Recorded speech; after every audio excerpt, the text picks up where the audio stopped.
বউর এটা দেখলে অনেক খুশি হতো। রাসেল বন্ধুর দিকে অন্ধকারে চোখ ছোট ছোট করে চায়। খুব হাসছে এই বেটা। বাহ, বিয়ে করে দেখছি অরুর মুখ থেকে হাসি সরছে না, মনে লাড্ডু ফুটছে, তাই না?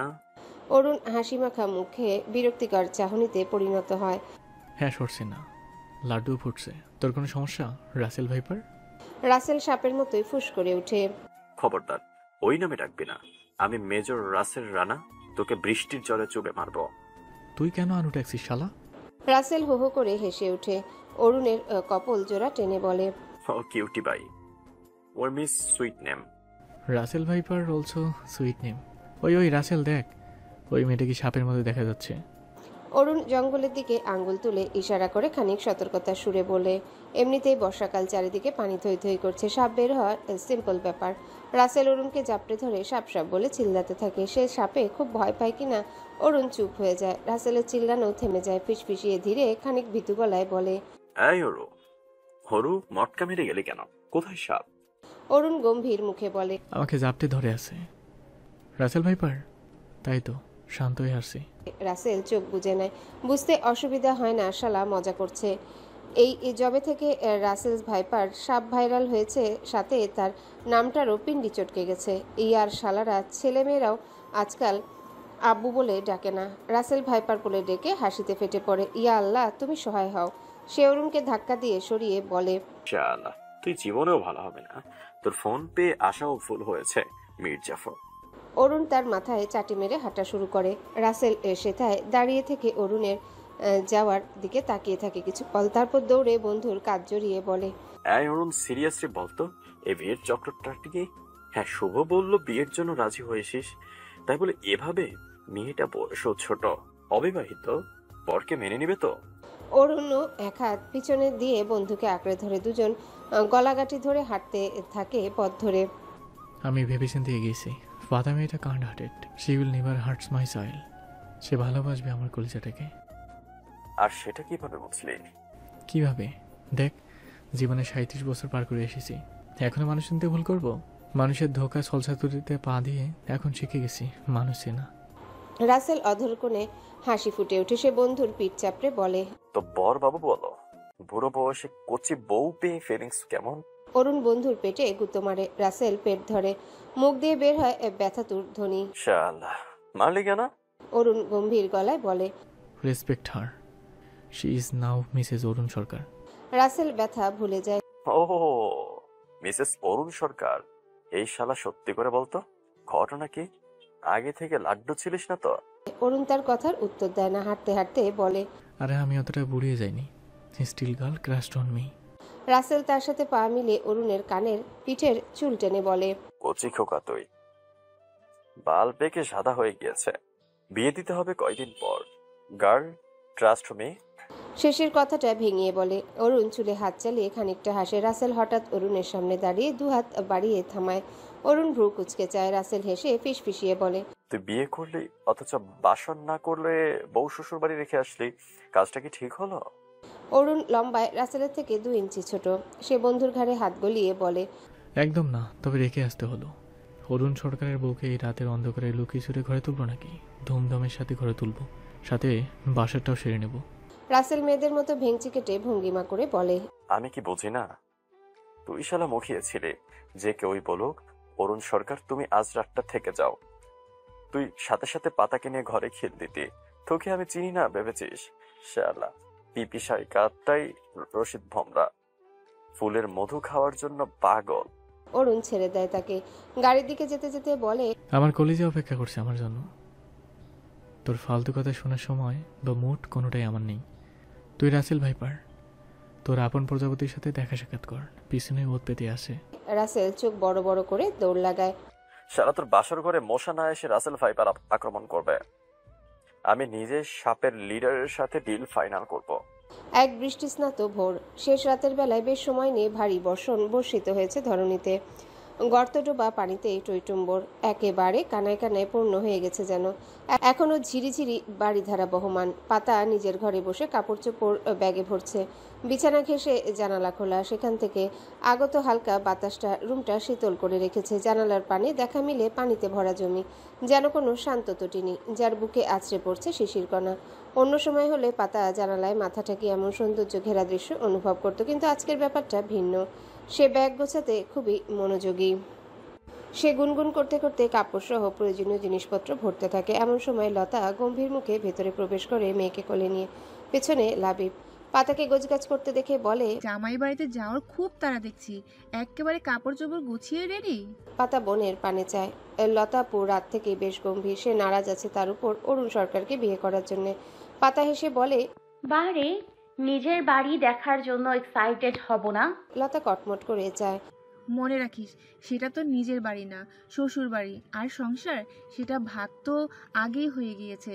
তোর স্বামীটা একসময় অন্য কারো ছিল, অথচ তুই একান্তই নিজ মানুষের স্বপ্ন দেখছিলি। পাতার হাস্যোজ্জ্বল মুখ মলিন হয়ে আসে, তবুও ঠোঁটে হাসি ঝুলিয়ে বলে, ওটা পাতার জামাই বাড়ি, নট শ্বশুর বাড়ি। আর তুমিই তো বলেছিলে। এখন তো নেই, এখন সে একান্তই আমার বনে গে। আর পাতা অনেক সহ্য করেছে, দেখ ইনশাল্লাহ আর বকবে না। যা পাতার পাতারই, এক আনাও অন্য কারো নয়। আর অন্য ছেলেকে পালবি, সৎ মা হয়ে থাকতে পারবি সারা জীবন? পাতা বোনের দিকে চায়। আপু অন্যের না, যেই মুহূর্ত থেকে লোকটা আমার হয়েছে সেই মুহূর্ত থেকেই তার সকল কিছুই আমার। অন্যের ছেলে নয়, সে আমার ছেলে। আর মা সৎ হয় না, মা তো মাই। দেখো না তোমার খালাকে সবাই বলে পাতার পালিত মা, কিন্তু আমার কাছে তা না। আম্মুর মতো সেও আমার মা, আমি তাকে মায়ের মতোই ভালোবাসি। আমার ছেলেও আমাকে ভালোবাসে, আমিও বাসবো। লতার আগে গজরাতে গজরাতে বেরিয়ে যায় মেয়েকে বিছানায় বসিয়ে রেখে। পাতা শুনতে পায় লতা চিল্লিয়ে বলছে, এসেছে জনদরদি, আপডেট যুগের সাবানা। ইস, যন্ত্রণা আমার মাথা ফেটে গেল। লাবিব পাতার দিকে গালে হাত জহরি নজরে চেয়ে থাকে কিছুক্ষণ। পাতা ওড়না ভাঁজ করতে করতে ভ্রু নাচিয়ে বলে, কি বোনের ছেলে, ওভাবে কি দেখো? লাবিব বড়দের মতো ভাব নিয়ে দুহাত পিছনে রেখে বলে, মায়ের বোন, তুমি এখন ওই বড় লোকটার বাড়ি যাবে? পাতা চোখ রাঙিয়ে আঙ্গুল তুলে শাসিয়ে বলে, বড় কাকে বলছো? খালুজান হয় তোমার, সম্মান দিয়ে কথা বলো। পাতার জামাইকে নিয়ে কোনো ঠাট্টা চলবে না, রেসপেক্ট হিম। সরকার বাড়ির পরিবেশ রমরমার সাথে বেশ গরম। গত রাতের ভারী বর্ষণ, বাইরে চলমান বাড়িধারার সাথে শীতল বাতাস কিছুই যেন পরিবেশ ঠান্ডা করতে পারছে না। অরুণ ছেলে শিওরে বসে ভোর কমফোর্টার জড়িয়ে শুয়ে চিল্লিয়ে কাঁদছে। অরুণ করুণ চোখে ছেলের দিকে চেয়ে তাকে ধরতেই দিচ্ছে না, ছুলেই গলা ফাটিয়ে কাঁদে। এদিকে গায়ে ভীষণ জ্বর। গত রাতে বাড়ি ফিরে দেখে ছেলে ঘুমাচ্ছে, পাশে আদুরি জলপট্টি দিচ্ছে। সে অস্থির হয়ে পড়েছিল। আদুরি সান্ত্বনা দিয়ে বলে, বড় ভাই, সিরিয়াস কিছু না, অল্প জ্বর, ওষুধ খাইয়ে দিয়েছি, কয়েকবার জলপট্টি দিলাম, ঠিক হয়ে যাবে, টেনশনের কিছু নেই। তুমি বসো, আমি খাবার আনছি তোমার জন্য। তখন না খেয়েই বেরোলে। সে মানা করে দেয়। তার কলিজা জ্বরে পুড়ছে, আর সে খাবে? খাবার গলা দিয়ে নামবে? সে ছেলেকে বুকে জড়িয়ে জলপট্টি দিয়েছে। অল্প সময়ের মধ্যে জ্বর কমে আসলে তবে দু চোখ জুড়ে ঘুম নামে। ভোরের জ্বর ছিল না। সে মর্নিং ওয়াক থেকে এসে দেখে গা গরম অল্প। নাস্তা ওষুধ নিয়ে আসে, তুলে খাইয়ে দেবে উঠে ভালো ছেলে হয়ে। কিছু কিছু সময় পিটপিট করে চেয়ে তাকে দূরে সরিয়ে কান্না জুড়ে দেয়। তাকে ধরতেই দেবে না, ধরলেই কান্নার গতি বেড়ে যায়। অরুণ দীর্ঘশ্বাস ফেলে ছেলের গা থেকে কমফোর্টার সরিয়ে বুকে টেনে নেয়। ভোর আরও জোরে চিল্লাতে থাকে। অরুণের বেড়ে যাওয়া দাড়ি ধরে টান মারে, বুকে কিলঘুষি মারতে থাকে। অরুণ ছাড়ে না, বেশ কয়েকটা চুমু খায়। ভোর অরুণের গালে দাঁত বসায়, জোরে ছাড়ে না। ব্যথায় অরুণের চোখে পানি চলে আসে, তবুও ছাড়ে না। ভোর মুখে নোনতা স্বাদ পেলে তবেই ছেড়ে দিয়ে বিছানায় শুয়ে কমফোর্টারে মুখ লুকিয়ে কাঁদতে থাকে।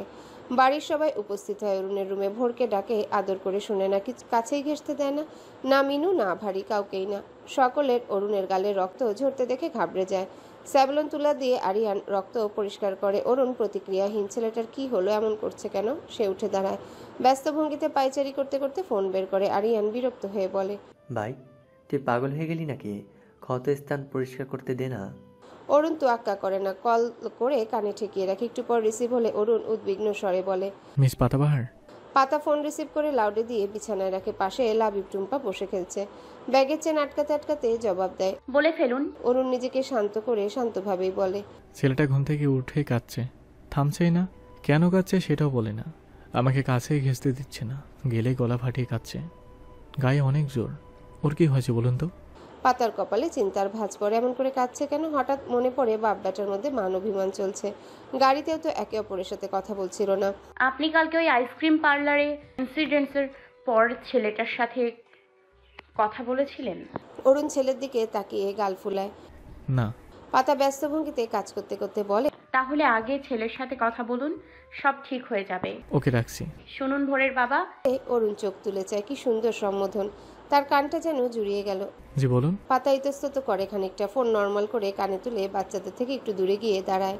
আমি প্রিয়দের বাড়িতে যাব কিছুদিনের জন্য, ভাবলাম আপনাকে জানিয়ে দিই। অরুণের ভ্রু কুঁচকে যায়। সে কোনো প্রিয়টিওকে চেনে না, তবে প্রশ্ন করে না, আগে ছেলেকে ঠিক করে নিক। আচ্ছা যান, আমি কল করব, সাবধানে যাবেন।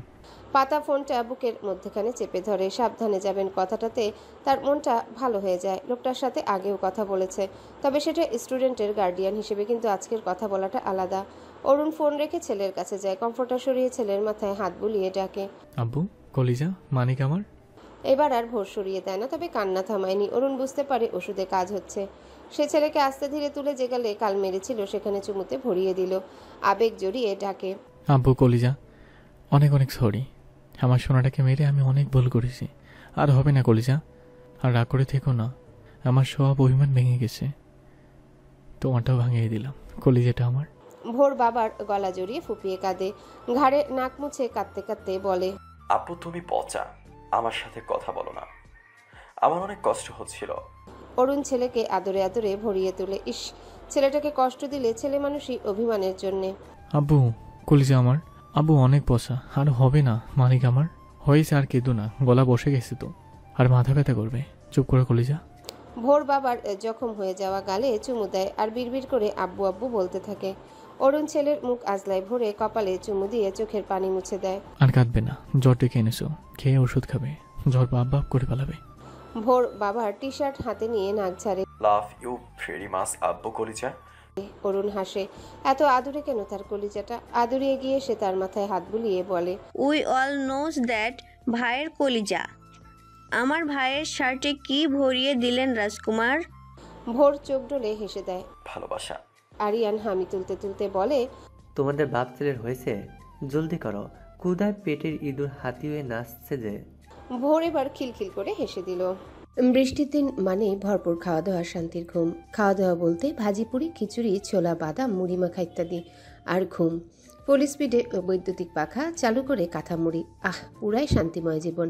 আর এই শান্তিময় জীবনে বিঘ্নিত ঘটায় প্রাকৃতিক কার্যক্রম। এই বৃষ্টির পানি দেখলে যেন শরীর থেকে পানি বের হওয়ার জন্য ছটফট করে খানিক সময় পর পর। তখন ছুটতে হয় ওয়াশরুম। আজকের দিনটাও বৃষ্টিমুখর, এখনও বাড়িধারা বহমান ধরণীতে। অরুণ ড্রেসিং টেবিলের সামনে দাঁড়িয়ে টাই বাচ্ছে। চুলগুলো স্পাইক করে পরিপাটি হয়ে আছে। পরনে ফর্মাল ড্রেস আপ, সাদা শার্টের উপর কালো কোটি, তার উপর ভায়োলেট ব্লেজার। অরুণ টাই লাগিয়ে পরিপাটি চুলগুলোয় হাত চালিয়ে নিজেকে আয়নায় দেখে নেয়।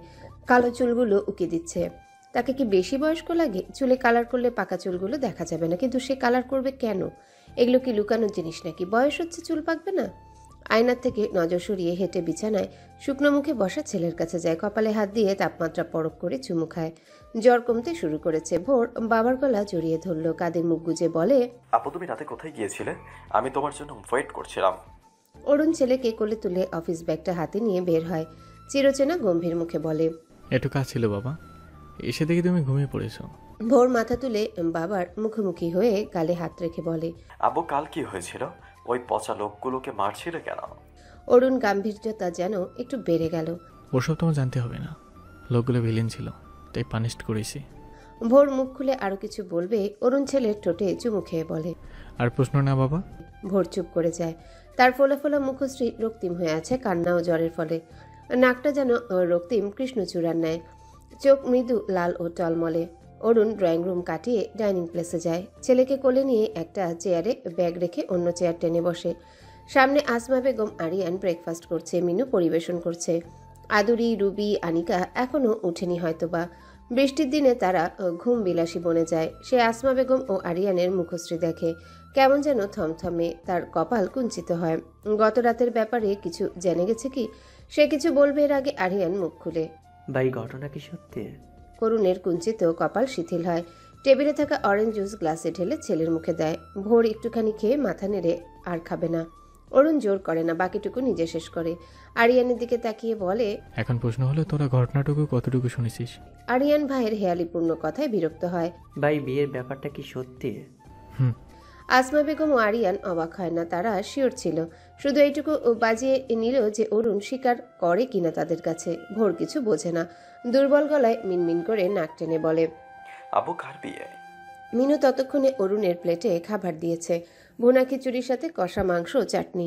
অরুণ খিচুড়ি হাতে নিয়ে ফু দিয়ে ছেলের মুখের সামনে ধরে। ভোর মুখ কুচকে মাথা নাড়ে, খাবে না। অরুণ নিজের মুখে নিয়ে বলে, আব্বু বড়দের আলোচনায় কান দিতে নেই। ভোর এবার গাল ফুলিয়ে ঘুরে বাবার বুকে মুখ লুকিয়ে চোখ বুজে নেয়। অরুণ বা হাতে মাথায় হাত বুলিয়ে দিতে থাকে। আসমা বেগম সেদিকে চেয়ে বলে, ভোরের জ্বর এখন কেমন? সেরেছে, ওষুধ খেয়ে দিয়েছিলাম।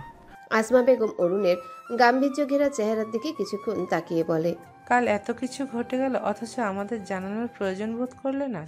আরিয়ান মায়ের কথা কেড়ে নিয়ে তাচ্ছিল্য ভরা কণ্ঠে বলে, মা তুমিও না, আমাদের কেন বলবে? আমরা কি ভাইয়ের আপন কেউ নাকি? সৎ সম্পর্ক আমাদের, আপন সম্পর্কের লোক তো সাথেই ছিল। অরুণ প্লেটে হাত থেমে যায়, ঢোক গিলে মুখের খাবার গলাধকরণ করে। আরিয়ানের দিকে তাকিয়ে বলে, তোর সবসময় ছেলে মানুষই কথাবার্তা, এখানে সদাপনের কথা উঠছে কেন? পরিস্থিতি তেমন ছিল না, আর আমি নিজেও জানতাম না এমন কিছু করব। যখন ভেবে সিদ্ধান্ত নেইনি তখন বলার মতো পরিস্থিতি ছিল না। আর রাতে এসেও দেখি সকালে ঘুমিয়ে। সকালে বলতে চেয়েছিলাম ছেলের জ্বরে ঘেটে ঘোয়া হয়ে গেছে। আসমা বেগম আরিয়ানকে চোখ রাঙায়, ব্রেকফাস্টে মনোযোগ দিয়ে বলে, আমাদের জানানোর পরিস্থিতি ছিল না অথচ মেয়র সাহেব সেথায় পৌঁছে যায়। অরুণ দীর্ঘশ্বাস ফেলে বলে, ছোট আমার ব্যাপারটা তেমন না, মামাকে নিয়ে গেছিলাম দরবার সামলাতে, না সে জানতে এমন কিছু হবে আর নাই বা আমি। আসমা বেগম আর তর্কে গেলেন না। বুঝলাম, তা তাকে আনোনি কেন? বাচ্চাটাকে জানাবে না? গত রাতে ঘটনা সব ভুলে যাও, সব পারিবারিক ও আনুষ্ঠানিকভাবে হবে। তোমরা গিয়ে বালা রিং পরিয়ে একটা ডেট দিয়ে আসো, আর কি কি করবে তোমরা জানো, আমি ওসবই নেই। আরিয়ান চায়ের কাপে চুমুক দিয়ে ভাইয়ের দিকে তাকিয়ে বলে। অরুণ তার দিকে শান্ত চোখে চায়। ভালো, ওকে খুব আদর করবে ইনশাআল্লাহ। ওকে জানিস না, পরে সারপ্রাইজ দিব। আরিয়ান তীক্ষ্ণ দৃষ্টিতে তাকিয়ে ভাইয়ের দিকে বলে, এই সত্যি করে বলো তো ভাই, আগে থেকে কোনো চক্কর টক্কর ছিল নাকি হঠাৎ করে? অরুণ তাকে থামিয়ে দিয়ে বলে, আমি অফিস যাচ্ছি, আর যেমনটা ভাবছিস তেমনটা নয়, সবটা অনাকাঙ্ক্ষিত। অরুণ ছেলেকে চেয়ারে দাঁড় করিয়ে বেসিনে যায়। ভোর টেবিলে মাথা ঠেকিয়ে আরিয়ানের দিকে তাকিয়ে বলে, তোমার পেটের হাতি এখনো লাচ্ছে যাচ্ছ? আরিয়ান হেসে মাথা নাড়ে, নাচছে না। উঠে এসে ভোরের কপালে হাত রেখে তাপমাত্রা পরখ করে। তোমার জন্য ইয়া বড় সারপ্রাইজ আছে, জলদি সুস্থ হও তারপর দেব। অন্য সময় হলে ভোর খুশিতে নেচে কুদে আরিয়ানের কোলে উঠে সারপ্রাইজ চাই চাই বলে কানের পোকা বের করে দিত। জ্বরের শরীরে ভোর হেসে বলে, সত্যি? আরিয়ান তাকে কোলে তুলে আদর করে। হ্যাঁ শোনা। ততক্ষণে অরুণ এসে ব্যাগ কাঁধে নিয়ে ছেলেকে আরিয়ানের কাছ থেকে বুকে জড়িয়ে নিল। আরিয়ান ভোরের মাথায় হাত বুলিয়ে বলে, রেখে গেলি পারিস, সবাই বাড়িতেই। অসুস্থ ছেলেটাকে নিয়ে অফিসে গিয়ে আরো অসুস্থ বানানোর পায় তারা। অরুণ ছেলের কপালে চুমু দিয়ে বলল, অফিসে যাওয়াটা জরুরি, কিছু ক্লায়েন্টের সাথে মিটিং আছে, আর ফটোশুটের জন্য নিউ লুক লাগবে, তার ইন্টারভিউ। নইলে যেতাম না, আর অসুস্থ ছেলেকে দূরে রেখে একটা কাজও মন দিতে পারবো না। আরসি ছোট মা। বলেই ছেলেকে বুকে জড়িয়ে বেরিয়ে যায়। আরিয়ান আসমা বেগম তার প্রস্থান দেখে। পাতা প্রিয়দের বাড়িতে এসেছে, এখানেই যে তার কৈশোর কেটেছে। এই বাড়ির আঙিনায় হেসে খেলে বড় হয়েছে। এই বাড়ির প্রতিটা আনাচে কানাচে যে তার কৈশোরের স্মৃতি বহন করে। এই বাড়িতেই জড়িয়ে আছে কিছু মিষ্টি মুহূর্ত, আবার কিছু তিক্ত অভিজ্ঞতা। এই বাড়ি থেকে ভালোবাসা, অবহেলা, কথার বান, অনেক কিছুই পেয়েছে। ছোটবেলায় হাসি মুখে যারা আপন মনে করে বুকে টেনে নিয়েছিল, তারা এই যৌবনের পদার্পণের মুহূর্তে ব্যাগ প্যাক করে নির্বাসিত করেছিল। পাতা বাড়ির সম্মুখ দুয়ারে দাঁড়িয়ে, সাথে লুকমান। পাতা দুয়ারে দাঁড়িয়ে টলমলে চোখে, কেন জানি না তার চোখ ভরে উঠছে। রহিম মিয়ারা 2 ভাই 3 বোন, বাবা বেঁচে নেই তাদের, তবে বৃদ্ধ মা আকলিমা খাতুন বেঁচে আছেন। রহিম মিয়ার ছোট ভাই করিম মিয়া একসাথেই মাকে নিয়ে থাকেন। যৌথ পরিবার যাকে বলে। করিম মিয়াও ভাইয়ের সাথে ধানের ব্যবসা সামলায়, সাথে বাজারে চালের বড় আড়তদার তারা 2 ভাই। করিম মিয়ার স্ত্রী ফাতেমা জোহরা, তাদের ঘরে 2 ছেলে 1 মেয়ে। বড় ছেলে কাউসার পড়াশোনা শেষ করে ওষুধ কোম্পানিতে কাজ করে, 3 বছর হলো।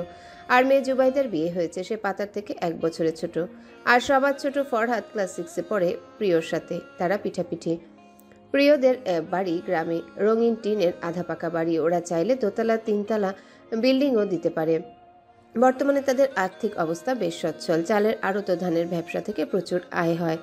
তাদের বাড়ি পাকা না করার কারণ কিপটেমি নয়, বরং আকলিমা খাতুনের ইচ্ছা। সে বিল্ডিং বা ছাদওয়ালা বাড়ি পছন্দ করে না, তার কাছে দম বন্ধ হয়ে আসে। এই কারণে তিনি মেয়েদের বাড়ি গিয়ে এক রাতও কাটায় না। তবে টিন শেডের এই আধা পাকা বাড়িটাও দেখতে বেশ শৌখিনতায় ভরপুর। পাতা পা বাড়ায়, বাগান বিলাসে আচ্ছাদিত গেটখানি খুলে ভেতরে প্রবেশ করে। কোথা থেকে দুটো হাত তাকে জাপটে ধরে টাইট করে চিল্লিয়ে বলতে থাকে, পাতপু পাতপু, তোমাকে আমি এত এত মিস করি। আই লাভ ইউ পাতপু, তুমি আসবে আমায় বলবে না? পাতা হেসে বোনের মাথায় হাত বুলিয়ে দেয়। প্রিয় পাতা বলতে অজ্ঞান, তাকে পাতার সঙ্গ দেওয়া আর কিছুই চায় না। লুবমান এসে প্রিয়র পিঠে টোকা মারে। প্রিয় পাতাকে ছেড়ে পিঠ ডলতে থাকে। লুবমান তার কাঁধে পাতার ব্যাগ দিয়ে হাত ঝাড়তে ঝাড়তে বলে, শুধু পাতাকেই দেখতে পাস তোরা, আমাকে নজরে আসে না? বড় ভাই এসেছে, পায়ে পড়ে সালাম করবি তা না? পাতুপু পাতুপু, এই পাতুপু আবার কেমন ডাক শুনি? পাতু আপু বললেও ভালো শোনা যায় কিছু। শুধু পাতাকেই দেখতে পাস তোরা, আমাকে নজরে আসে না? বড় ভাই এসেছে, পায়ে পড়ে সালাম করবি তা না? পাতুপু পাতুপু, এই পাতুপু আবার কেমন ডাক শুনি? পাতু আপু বললেও ভালো শোনা যায় কিছুটা। আহ্লাদি প্রিয় লুবমানের বাহুতে কিল বসিয়ে ভেঙচি কেটে বলে, হ্যালো বন্ধুরা, পরবর্তী পার্ট খুব তাড়াতাড়ি আসবে, তো সবাই অপেক্ষায় থাকো। আর চ্যানেলটি যারা এখনো সাবস্ক্রাইব করোনি তারা পরবর্তী পার্ট দেখার জন্য চ্যানেলটি সাবস্ক্রাইব করে রেখো। ধন্যবাদ সবাইকে, আমাদের সাথেই থেকো।